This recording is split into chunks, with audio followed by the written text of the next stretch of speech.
Today we will be doing skinfolds using the 7-side formula. The 7-side formula consists of the chest, the mid-axillary, the triceps, the subscapular, the abdomen, the suprailiac, and the thigh. Before starting, make sure your caliper is calibrated.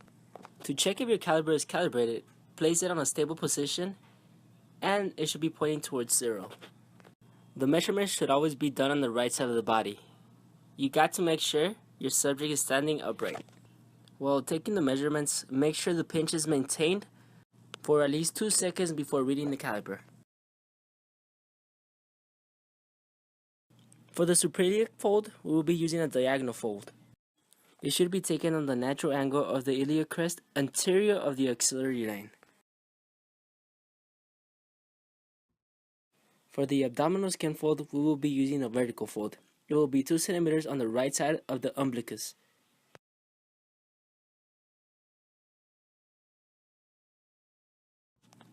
For the chest, we will be using a diagonal fold. It will be 1/2 the distance between the anterior axillary line and the nipple. When doing the chest skin fold in females, it should be 1/3 of the distance between the anterior axillary line and the nipple.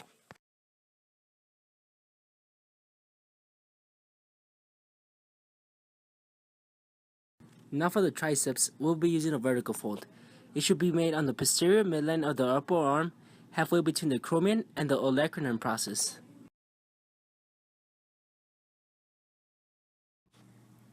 For the subscapular, we'll be using a diagonal fold.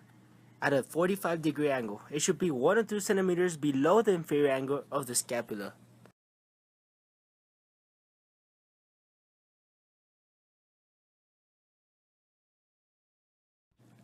Now for the mid-axillary. For the mid-axillary fold, we'll be using a vertical fold. It should be on the mid-axillary line at the level of the xiphoid process of the sternum.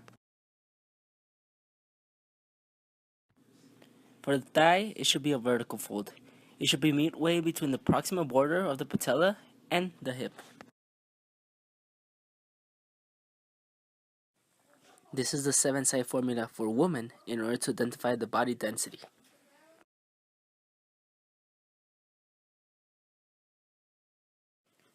This is the 7-side formula for man in order to identify the body density of your subject. This is the formula you will use in order to convert the body density into body composition.